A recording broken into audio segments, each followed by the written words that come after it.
Saudara, saat ini satu jabatan Wakil Menteri Keuangan kosong setelah Thomas Djiwandono resmi disahkan sebagai Deputi Gubernur Bank Indonesia. Tak hanya itu, politisi PDIP pun sempat memberi kode akan ada politisi DPR dari Gerindra yang akan masuk dalam kabinet. Apakah itu artinya akan ada reshuffle kabinet? Kita bahas bersama dengan Direktur Eksekutif Carta Politika Yunarto Wijaya dan juga Ketua Grid Institute Syahganda Nainggolan. Selamat petang semuanya. Selamat petang, Mas. Ini Bang Syahganda. Selamat petang. Selamat petang, oke. Yunarto.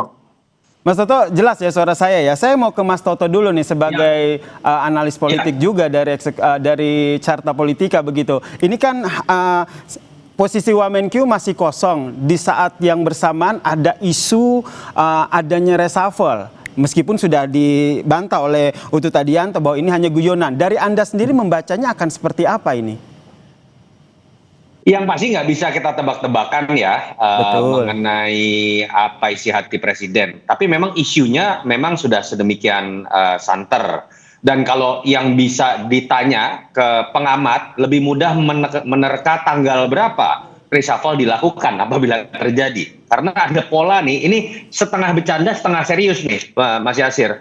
Karena kalau kita lihat dari 4 kali reshuffle yang dilakukan oleh Pak Prabowo, semuanya itu berbau dengan angka 8. Entah itu tanggal 8, tanggal 27, tanggal 19 misalnya, yang kemudian kalau kita jumlahkan atau kita kurangkan angka 8, ini angka keramatnya Pak Prabowo. Dan kalau menerka-nerka tanggal berapa di bulan Februari, pilihannya tinggal tanggal 26 dan tanggal 19. Kenapa? Tanggal 8 dan tanggal 17 itu hari libur, kebetulan Mas Yasir. Ini setengah bercanda, setengah seriusnya. Nanti kita lihat apakah betul atau tidak angka keramat. Oke, balik lagi memang kalau soal reshuffle ini merupakan hak prerogatif Presiden. Tapi kalau kita lihat dari posisi pergeserannya sendiri, ini kan dari Wamenkyu, kemudian digantikan oleh, walaupun dari Menteri Keuangan sendiri bilang bahwa Yuda Agung ini sebagai salah satu calon kuat, tapi ini kan belum pasti karena sekali lagi ini kan hak prerogatif dari Presiden. Saya ke Bang Syahganda. Bang Syahganda ini melihatnya seperti apa? Urgensinya seperti apa sih dalam posisi pergeseran dari Wakil Menteri Keuangan saat ini, dan juga nanti kita nantikan siapa sebenarnya penggantinya? Ya, kalau yang jelas kan ini konsolidasi kekuasaan Presiden ini kan dalam situasi dunia yang keotik ini memang dia harus menundukkan BI ya, Bank Indonesia, bukan dalam pengertian BI independensinya dihilangkan sama sekali, tapi sinergi antara sektor fiskal dan moneter kan harus betul-betul bisa menjamin pemerintahan Prabowo itu solid ya dalam sektor moneter dan fiskal. Yang selama ini kita lihat ada ketegangan antara Pak Purbaya dengan Pak Peri Gubernur BI. Nah, maka sebenarnya penempatan Thomas Djiwandono di sana itu cukup baik buat bangsa ini, karena kalau kita melihat di Amerika, Donald Trump dia itu malah mau mentersangkakan gubernur BI-nya itu karena dia pengen menguasai sendiri bank sentral Amerika itu. Kalau Prabowo kan tidak sampai itu. Padahal saya dengar isu beberapa orang kemarin menyarankan kepada Pak Presiden Prabowo agar Thomas Djiwandono itu dijadikan gubernur BI, tapi Pak Presiden karena takut dituduh KKN, mungkin jalan keluarnya ya itu jadi deputi ya. Jadi saya pikir ini win-win yang paling bagus untuk Indonesia. Yang kedua, setelah pulang dari Davos ya dan beberapa negara kunjungan Presiden kemarin, kita melihat bahwa apalagi Presiden ikut di Board of Gaja itu, Board of Peace-nya Donald Trump, dan duduk bersama Donald Trump. Ini kelihatan Presiden banyak sekali kerja-kerja besar yang dia harus lakukan. Nah, saya dengar dia tanggal 2 kalau nggak salah itu nanti Februari akan mengumpulkan seluruh kepala daerah, menteri-menteri dan lain-lain di Hambalang, di Sentul ya. Jadi saya pikir reshuffle kabinet dan lain-lain itu di bulan Februari atau Maret mungkin sebagai konsekuensi dari banyaknya beban kerja Presiden yang dia membutuhkan tenaga-tenaga yang super handal di dalam tubuh bangsa ini untuk mendukung kesuksesan Presiden ke depan. Jadi itu yang saya lihat, jadi isu reshuffle dan Thomas Djiwandono. Kemudian soal pengganti dari Wamenkyu sendiri, Anda melihatnya seperti apa? Purbaya sendiri sudah bilang bahwa calon kuatnya Yuda Agung, tapi balik lagi ini kan jadi hak prerogatif Presiden. Iya, itu bisa aja kan, karena kan itu kan mereka nanti akan berkumpul di KSSK itu kan, Komite Stabilitas Sektor Keuangan. Jadi kalau ada Pak Yudanya, kemudian di sini ada Pak Thomas, ya mereka bisa lebih harmoni, ya. Jadi kan kita bisa seperti di keadaan genting COVID itu kan, baik sektor fiskal maupun sektor moneter, mereka tuh saling kerjasama. Jadi burden sharing itu. Jadi sekarang mungkin burden sharing itu juga bisa mulus ya kalau nanti misalkan Pak Thomas pindah ke sana, terus Pak ini yang dari Baik. BI pindah ke Kemenkyu, saya pikir bagus lah itu. Oke, bagus ya gitu ya. Kalau dari Mas Toto sendiri melihatnya seperti apa gitu? Posisi yang nanti akan diisi oleh Saya Wamenkyu. agak berbeda, Mas Yasir. Halo, Halo, iya Mas? halo. Iya Mas Toto, silakan Dengar, dilanjutkan. Mas Yasir. Hmm. Iya, Mas Yasir, saya agak berbeda ya. Saya sepakat bahwa tantangan globalnya ini jauh lebih kompleks. Kita sepakat segi geopolitik jauh lebih sulit untuk prediksi. Dan dalam kondisi seperti ini, apa sih yang dibutuhkan? Yang dibutuhkan bukan tanda kutip intervensi kekuasaan atau konsolidasi kekuasaan. Yang dibutuhkan. Halo? Oke Mas Toto, sambungannya Halo? nampaknya sedikit bermasalah. Sekarang sudah jelas? Mas Toto? Apakah terdengar? Oke, silakan dilanjutkan Mas Toto. Iya, sudah jelas ya, terdengar ya. Oke, sudah. Iya, menurut saya kita sepakat lah tantangan globalnya ini jauh lebih kompleks. Tapi juga jangan kemudian menerjemahkan ini dengan solusi adalah intervensi kekuasaan. Kutip ya, sekarang orang masih misalnya ketika kemudian ada orang bertanya mengenai halo.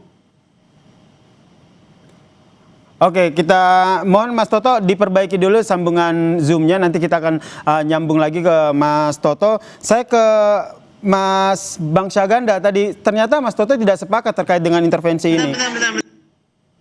Ya itu nggak masalah, karena kan pengertian intervensi kan kita harus buktikan bahwa sebenarnya saya tidak melihat Presiden Prabowo melakukan intervensi ya. Kalau dia intervensi itu seperti Donald Trump di Amerika, si Jeremy Powell tuh dia mau jadikan tersangka kan.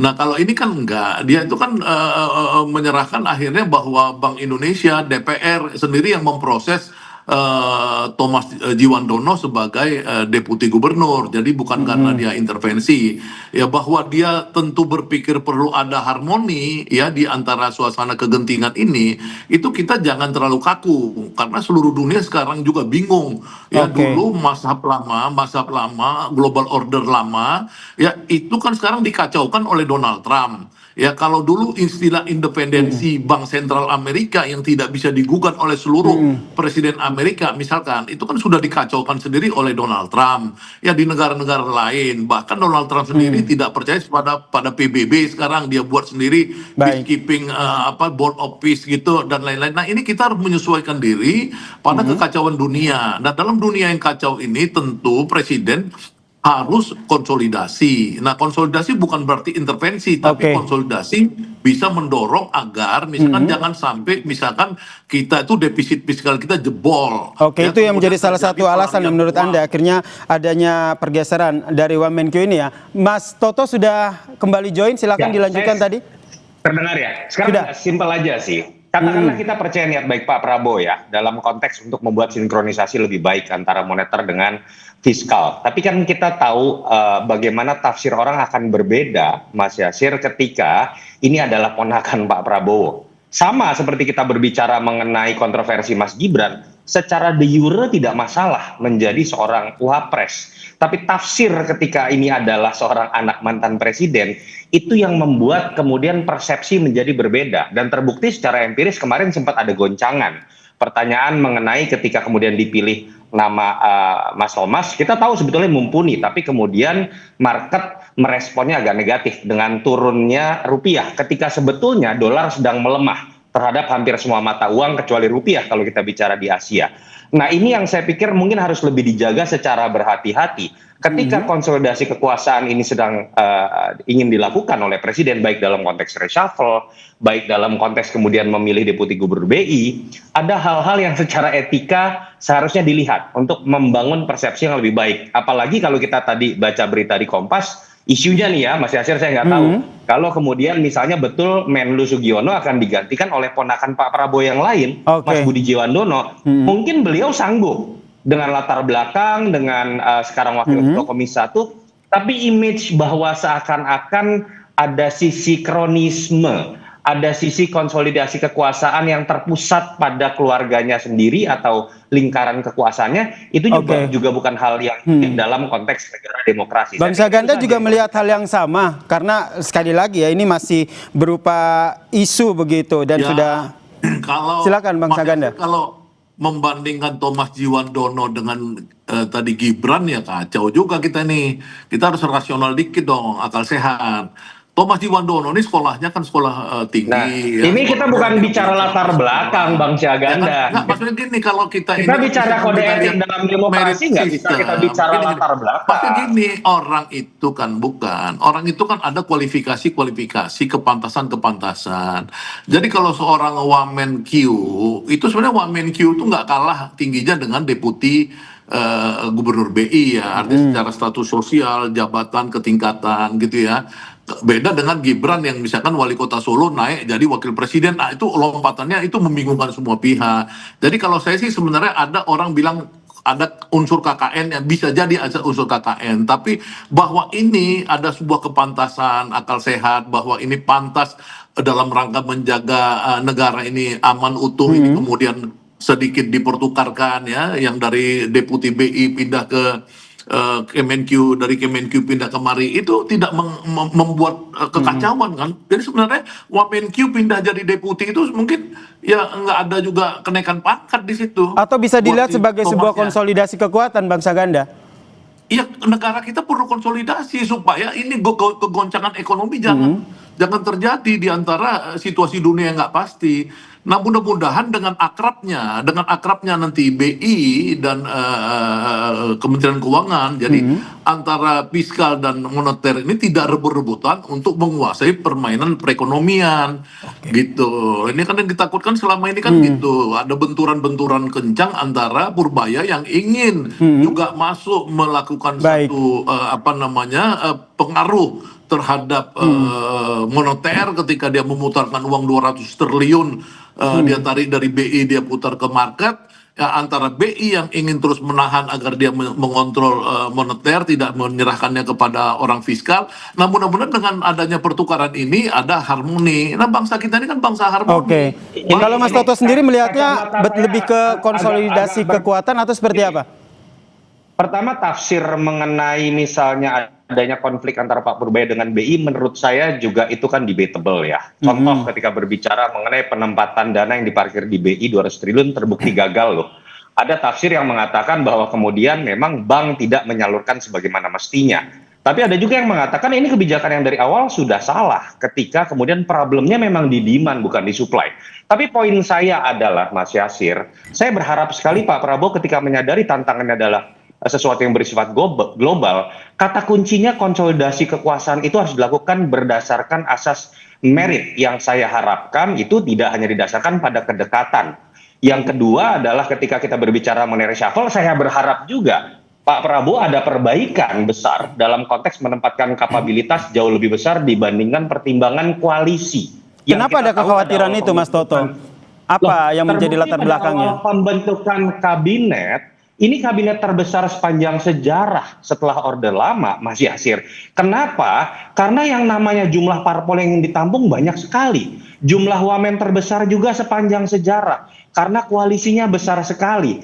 Kalau logika itu yang digunakan dalam konsolidasi kekuasaan, menurut saya itu malah menambah beban buat Pak Prabowo, bukan kemudian malah menambah kekuatan dan energi untuk kemudian menghadapi situasi global yang memang sudah pelik. Itu poin paling penting menurut saya. Baik, terakhir singkat saja ke Bang Syaganda, apa yang menurut Anda harus dilakukan oleh Presiden sehingga yang kekhawatiran yang disampaikan oleh Mas Toto tadi tidak terrealisasi? Singkat saja. Yang paling penting kan merit system itu tidak berarti tidak memperbolehkan seorang di dalam lingkaran keluarga yang memang dia teruji secara ideologis, dia sama dengan pamannya Pak Prabowo dan dia sangat pintar ya, alumni sekolah yang bagus ya kan, pernah jadi wakil menteri keuangan. Jadi bukan serta merta orang goblok ya kan, gara-gara family sekolah SMA nggak pasti tamat bisa dinaikin misalnya gitu. Nah kita kan harus proporsional. Saya juga nggak suka dengan orang KKN, tapi bukan nggak boleh misalkan keluarga kita itu mendapatkan promosi ya atau mutasi dan lain-lain pada level yang memang penting untuk negara. Yang kedua misalnya kayak tadi Budi Jiwandono. Budi Jiwandono itu kan dulu itu semua orang usulkan dia jadi gubernur DKI ya kan, tapi kemudian pamannya nggak mau. Prabowo nggak mau, akhirnya dia nggak jadi. Jadi Prabowo ini sampai so far ya, dia tidak KKN ya, secara keseluruhan dia itu masih menempatkan ideologi di atas segala-galanya ya, partai, kemudian relasinya kepada militer karena dia bekas orang militer dan lain-lain. Jadi saya belum melihat yang seperti zaman dulu Orde Baru atau zaman Jokowi yang anaknya semua mau jadi ini. Saya pikir saya masih mengapresiasi semua yang terjadi dalam. Dan yang jelas kita masih menanti ya sebenarnya apakah akan ada reshuffle kabinet atau tidak setelah Wamenkyu ini, Thomas Jiwandono ini masuk ke jajaran Bank Indonesia. Terima kasih. Saya pikir gitu Mas Yasir. Oke, terima kasih Direktur Eksekutif Carta Politika Mas Yunarto Wijaya dan Ketua Grid Institute Syahganda Nenggolan telah berbagi perspektifnya di Kompas Petang. Salam sehat semuanya. Terima kasih semua.